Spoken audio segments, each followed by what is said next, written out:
it is, the horror flick Digger did Super 6 Big Mitch. And I'm kicking in those with all 3 O's. And I'm bringing 28s, 101s because we Vegas Sons. It's the Chronicles. And you in the Meadowlands. Yeah, you in the Meadows, man. And you already know what made me. 530. What that mean? Oh, that boy's a desert baby. Oh, yeah. Hubba Dub, Scrub, 22-inch gold Dana Danes, and Big Bolo Yang. Look at it, man. I can never sit on my claims, man. Welcome to Vegas Chronicles with the whole Super 6, Mr. Digger Ditch Big Mitch. And today, like any other day, y'all know what we do. We kick actual factuals with no additives and no preservative, just raw and uncut like what? Like summer sausages and crackers. Shout out to everybody that's been rocking with your boy. And I always give y'all the front. Boom. I ain't never give y'all that. Boom. You already know. Horseshoes. Nah, welcome to Vegas Chronicles with the whole Super 6, Mr. Digger Ditch Big Mitch. And today, like any other day, y'all know what we gonna do. We finna get right off into it. Them actual factuals. Summer sausages and crackers. You already know. Somebody, I was corresponding. Somebody wanted to know if I actually know what I'm talking about. People been going around asking other people, hey man, do this cat know what he talking about? The nerve of some of y'all. Who y'all think I am, man? For real. Y'all think I just be sitting up here running my mouth, man? I really been in this since 85, homie. Before a lot of y'all was even born, man. What's the matter? My stories don't coincide with them fictitious lies y'all fathers been telling y'all? Right. Well, God bless him anyway. Let's jump right off into it. People ask me the stupidest questions, man, and I'm not answering some of these questions, man. I'm not, because I've been over them, and I've said it over and over again. There's no such thing. So people want to know who the hardest Crip is in Vegas, and there's no such thing. I said that in multiple videos. I don't know why people keep asking me them same questions. There's no such thing as the hardest blood or the hardest Crip. There's no such thing, man. It don't matter where you from. You had your ups and you had your downs. You had dudes that took them risks and you had dudes that didn't. You had dudes whose name was out in the forefront and you had dudes' names who wasn't, man. But as far as somebody just being the ultimate Crip or the ultimate blood or the ultimate Gerson, there's no such thing, man. And when you ask me which neighborhood is the hardest, of course I'm going to say, when I was back in that madness, the Gerson. I'm going to say that hands down. But that's just my opinion. There's really no such thing as the hardest neighborhood. We all took losses. Can't nobody raise their hand and say we won, but the police. You see? Because they the only ones that can say, we don't run from people. We run to you. Y'all run from us. We don't jump gates getting out the way. Y'all do. So the police is the only ones that can say, we won. Because they was locking us up. We wasn't locking them up. That's the reality. As far as who was the ignorance, it's no such thing, man. Donai did what they did, and their name was out there. The Gerson did what they did, and their name was out there. The Pirus, the Coast, the 60s, the 50s. Everybody had their time, man, when it was stupidity. So there's no such thing as who's the hardest. You had some neighborhoods that were more aggressive than others, yeah. But there's no such thing as the hardest neighborhood, just like there's no such thing as who's the sorriest neighborhood, 3 streets. But there's no such thing, But there's no such thing as like who the hardest and who's the softest, man. You know what I'm saying? So let's get away from that and move on to something else. I want to tell y'all a story. I didn't have no intentions on doing no video today, but I just had to because I had something on my mind. Because a lot of y'all question a lot of things I said, and then a lot of y'all, you question them just because you hating. A lot of people know me. They know what era I come from. My name speaks for itself. And I don't have to ride the coattail of my father. My father been in California for oh so many years before he passed away. I made my own reputation and stand on my own reputation. Me and my father, we alike, but we different. I brought a different type of ignorance to the game. But I want to tell y'all a story. And this involved me and a couple of my homeboys, back in the days, man. And we was in Carry Arms. This happened in 1988. It was me, Richie Rich. It was me, Richie Rich, Donald Ray Page, Cornbread, Maine, and Kippy. and it was probably a few more, but it was basically us. And what happened was we was into it with the 60s. This after we had that fight with them, you know, and we was really into it with these cats. It was really tense, you know. This one, Eazy-E, he had a purple and gold. I think it was a RX-7 or a Z. I think it was a RX-7. But he had a spot on Cary. That's what Eazy-E them used to be. Easy, Sticker Bush, Moog, all them used to be right there on Cary. Easy had a spot up over there, right? So he was still right there, even after the fight. So it's real tense. This when the K9s and stuff like this, you know, decided that they was with the Gersons, you know. And Donald Ray Page stayed right there on Morton. You know, he stayed right there a couple doors down from Richie Rich in Doobie, right? So we go with D-Ray them house. D-Ray got a bench in there. They got a bench press up in there, TV. Bread sitting up in there. He bumping Wow Wow West by Mo D, right? He got this big old carabine across his lap, right? Bread. We bumping Wow Wow West, right? So Richie Rich coming up. He mad. He kind of like, you know, Richie Rich was a hothead. Richie Rich be out there, he be, you know, doing his thing. And Richie Rich had on a Cowboys jacket. I ain't gonna never forget this. He came in the house, he was mad because he said he got into it. He had some words. I guess he got into it with the 60s. I don't know what happened. But he had his pistol out. So he came in the house, he was mad, right?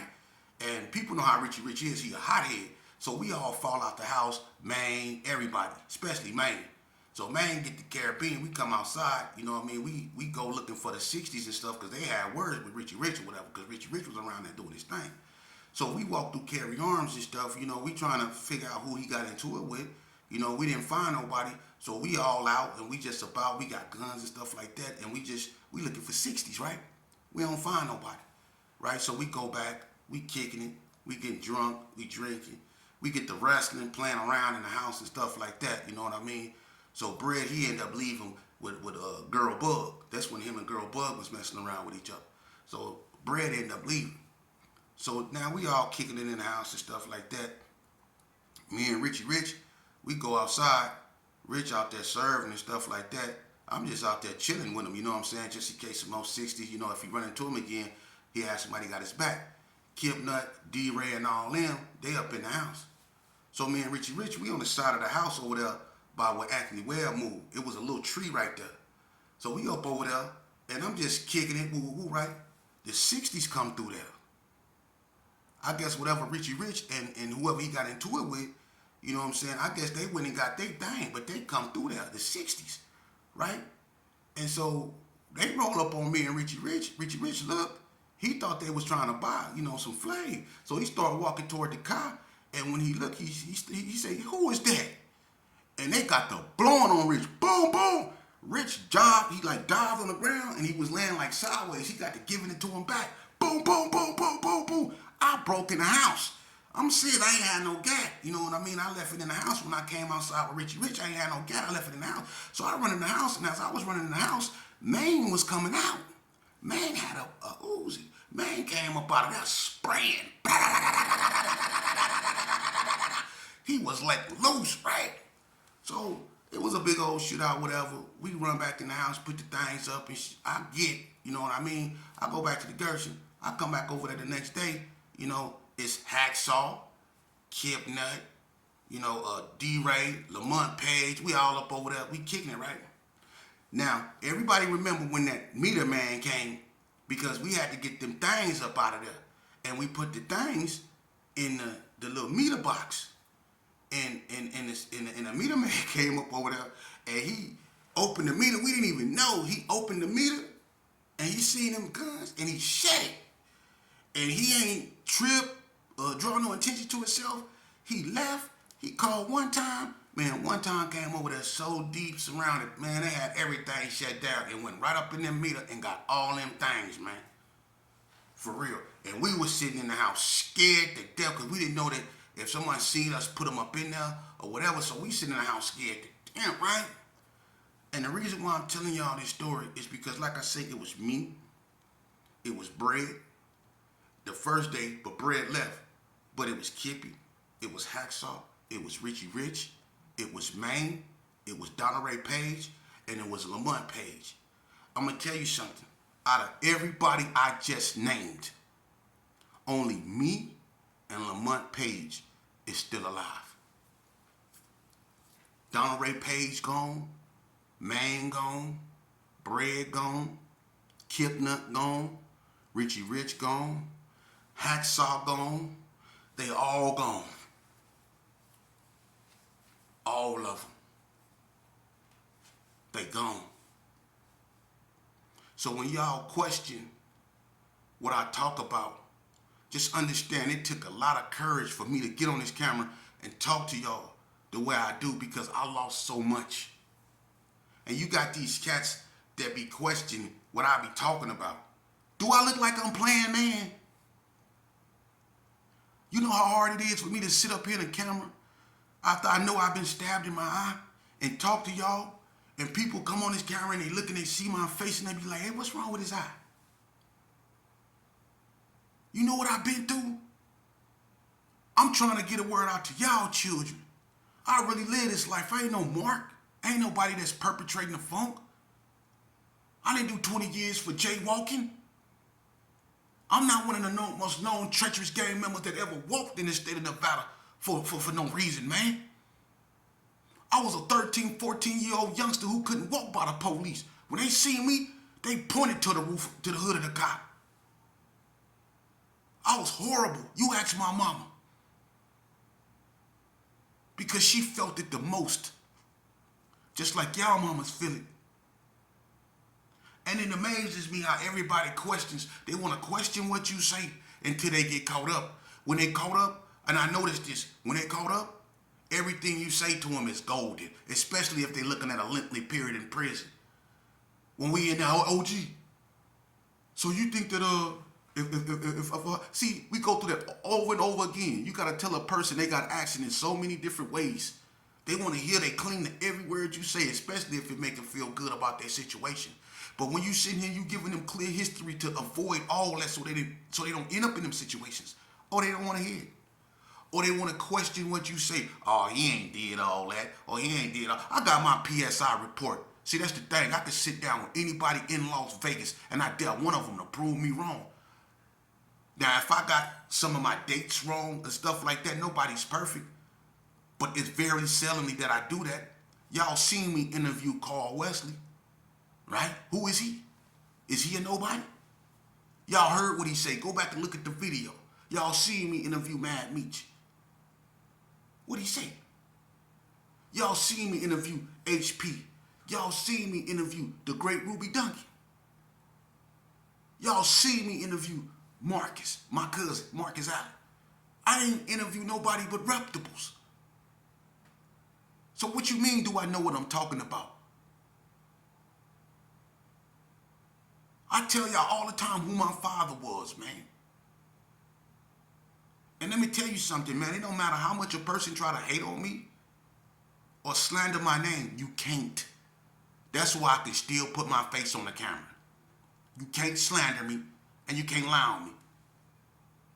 For real. You can say what you want to say. You can make videos, all that. You can say what you want to say. But people know me. And 9 times out of 10, they know that person that's making that video too. And that speaks for itself. You see? What happened to me is I decided to act my age, man. That's all. I decided to act my age, and some of y'all should try that. It's pretty nice, actually. When you actually act your age and you quit living your life with one foot in and one foot out. You see, some people think that just because they always say, oh, I'm for the kids, I'm for the kids, or what I'm doing is for the kids, I want to help save the kids. That's people's golden oldies.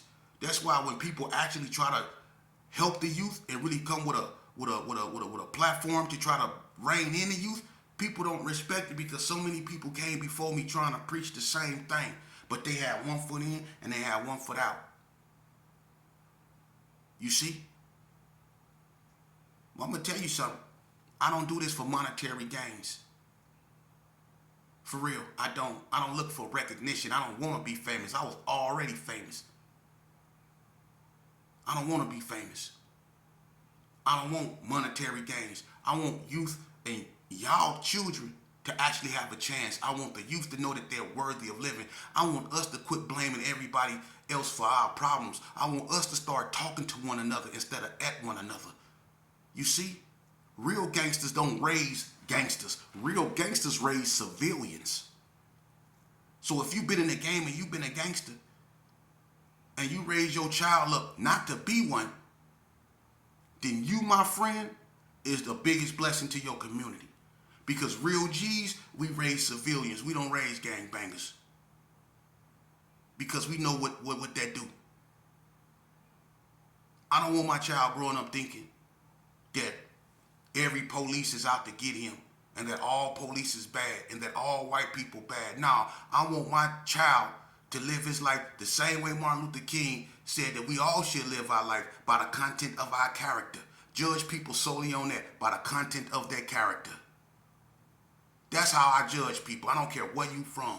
I don't look at Crips or Bloods as being anything other than human. And my brothers, because most of them black.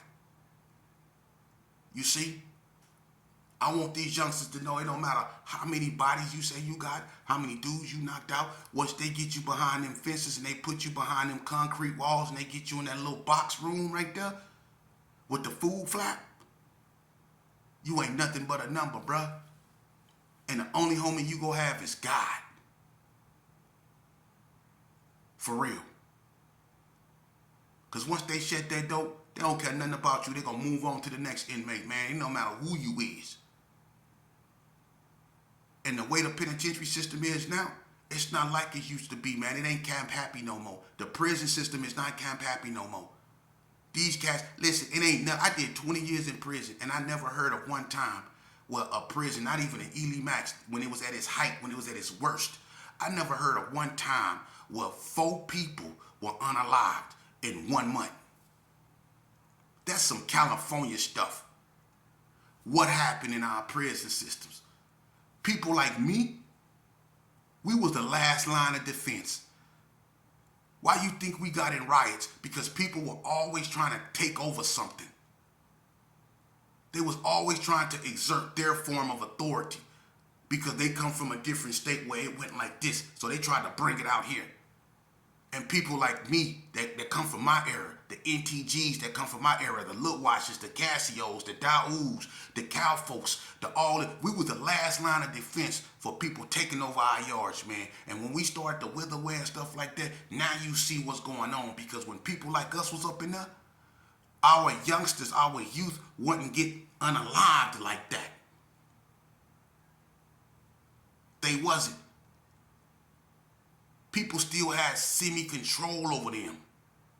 Now these cats is tampering with the locks. We've been tampering with the locks. Everybody know that's the oldest trick in the book. To tamper with your lock, to put the card in your lock. Everybody know how to put the card in your lock to stop your door from locking. Everybody know how to do that. But people not just doing that, because when we did it so we can get the phone first. But people doing it now to get out their room to go in other rooms and do people in. And ain't nothing happening because ain't no structure no more. The youngsters is running that. The YNs took over the prison. And I fear for them because you know what? Those Southsiders, I'm telling you, because those YNs are not structured, they hot-headed, they don't think, and they so focused on eliminating one another that they ain't looking at the big picture. That you have other races, especially, and I hate to say it, and it's not all Mexicans, it's the Serenos, them Southsiders. They sitting back waiting for y'all to weaken yourself to the point to where they can come in and they can sweep the rest of you up. And they go do a lot of damage because them youngsters is not in sync, man. Look, man, it was a quiet youngster, and I'm going to say this, and I ain't going to never speak on this again, but it was a quiet youngster up at Indian Springs. I met him in High Desert. And he had so much time. And that's what I be telling y'all about these youth that's missing out here in the street. All of them ain't under the grass. A lot of them behind that wall. And this youngster right here, he never spoke to people.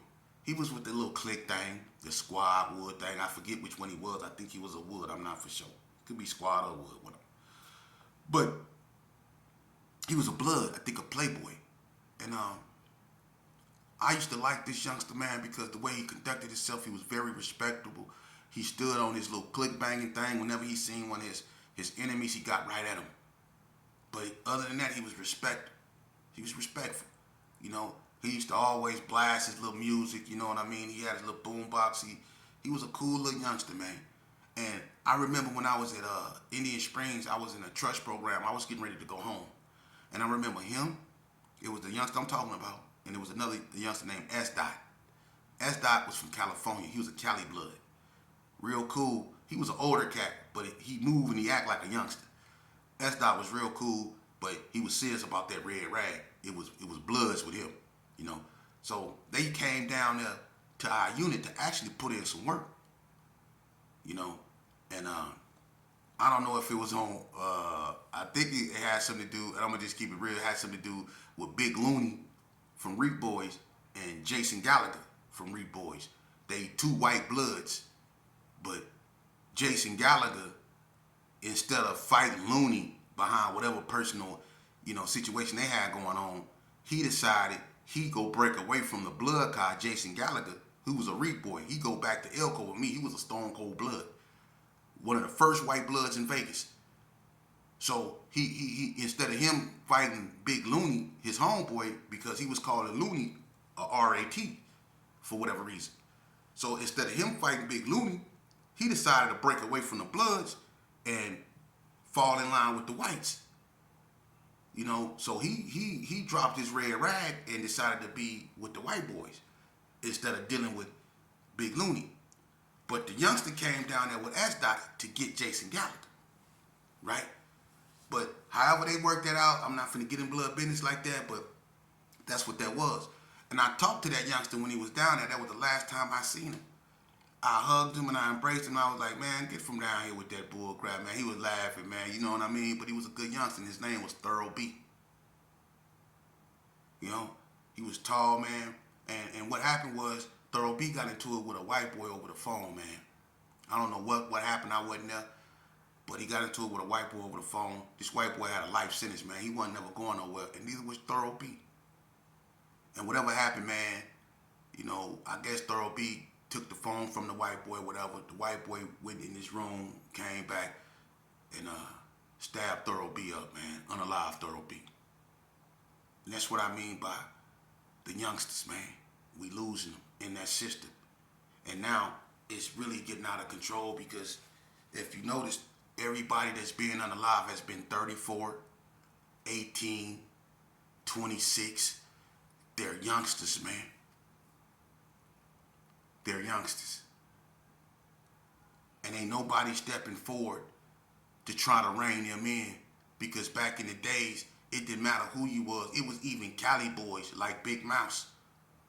You had a bunch of Cali boys that was used to, you know, black unity, especially on yards like that had so many Serenos.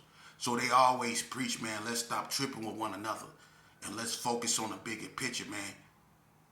Let's be in sync. You had dudes that always pushed that brother thing.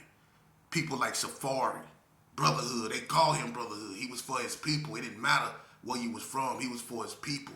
So when it came to his people, you had brothers like Safari that's going to push the line. The majority of the nation, they was coming to push the line for their people. And they was one of the ones that always try to keep everybody together. You had structure somewhat. Even though gangs didn't get along and stuff, you had people that always, man, we need to cut that out, man, because these whoop, you know what I mean? And it kept everybody like, yeah, you right. But that's gone now. There's nobody to try to talk common sense into these youngsters. So they going right at each other, man. And you know who's suffering, you know who paying the price, they mothers. But we don't care about that until it happened to our mother. Then we don't want to hear nothing. When we see our mother hurting, we see our mother crying, and we see our mother going through, we don't have no understanding. But look at what you putting other people mamas through. Y'all don't care about that, man. Y'all don't. Being in the gang, man, being around dudes who really don't like you, because I'm going to tell you something, man. the vast majority of the people you're around, and you can walk away from the screen all you want to. What you need to do is walk away from them cats you be putting your loyalty and everything you stand for in. You need to walk away from them like they walk away from you when you get caught up, like they walk away from you when you're trying to call home from the penitentiary and they really don't want to talk to you because they laying up with your female. That's who you need to walk away from when you got real ones like me trying to sit here and give you the game, what you want Metro to give it to you. Because when they give it to you, they gonna give it to you in the form of handcuff, and they go escort you down there to CCDC. And you know what CCDC go do? They go escort you all the way up to 95 to Southern Desert, a hot desert. That's how they gonna teach you. You see? And a lot of y'all might not come back from that. And this the kicker right here.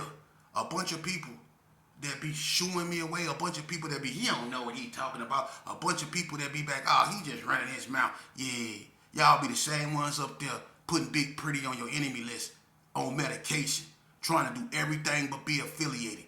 Y'all go up there, y'all Mr. This here out here, but when you go up there, y'all run to that church house, or y'all run to them Muslims. Y'all be, assalamu alaikum, then made you a bow tie. Yeah, y'all make y'all bow tie out of some type of clothing material up there.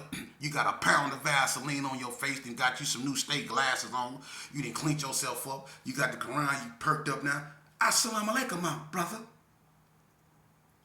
You see, the USA, and when I mean the USA, it's like the brother named Musa. Now, for y'all don't know who Musa is, my brother, that's Moses in the Bible.